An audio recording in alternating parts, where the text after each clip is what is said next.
Was this poo worth, it's kind of blurry, was that worth $10 million for some mid-ass? So what could women do that could possibly make men fear them? I mean, it's not like we can fight them, right?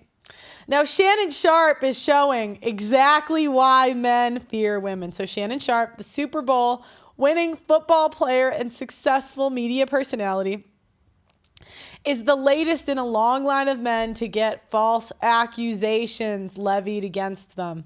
Back in 2023, Shannon met a young girl at a gym in LA. He was 56 at the time and she was 20. A 2-year consensual relationship ended, during which she alleged that he assaulted her. A woman can say yes to consensual sexual relationships with a man 99 times, but when she says no even once, and that no means no, the lawsuit states. The woman is suing Shannon Sharpe in civil court for $50 million. So right again, she said, this is my price, right? She's putting it up front. Now, she's not feigning innocent here. She's like, I'm on OnlyFans. I'm hot. Give me $50 million so I never have to work again. Where the other women are like, oh no, we're innocent. You raised these hoes. Do you know what I mean? Like, you got that. That's the crazy thing. You guys will raise whores and claim you weren't one. Where did they learn it from? You know? Okay. The lawsuit comes on the heels of Shannon Sharpe renegotiating his podcasting contract that includes popular shows like his Club Shay Shay and Nightcap featuring Chad Johnson for over $100 million. Do you know what, guys? I had a feeling he was going to catch a false accusation charge. I want to see if I can pull this up. Shannon Sharpe.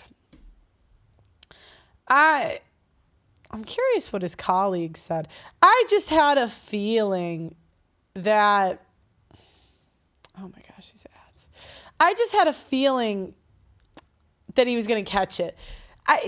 There's a certain ego. A couple months ago, he was having sex on live. He had his phone accidentally went off, like having sex on a live stream. Like they didn't see anything, but there was like noises. Now, I don't know if that was a publicity stunt, but okay, there's two options. That was either actually an accident or it was a publicity stunt. And my thought at the time was a man that is doing that is either irresponsible enough to go on Instagram Live on accident while having sex, or doing that as a publicity stunt, as a way to maybe it's like an ego thing. He wants to show he's getting laid. And just the way he talks, I had a feeling he was going to catch a case. I really did. Because I could tell he's a guy with a big ego, right? And I'm not, as he should, right? He's super successful podcaster, top of the game, Super Bowl champ. I'm not saying it's not deserved, but what I have found is that men that think they're invincible are the ones that go down. For example, Crowder, the way he talked years ago before his, divorce, you would think he was invincible. You would think divorce was not on the table. And then it happened to him.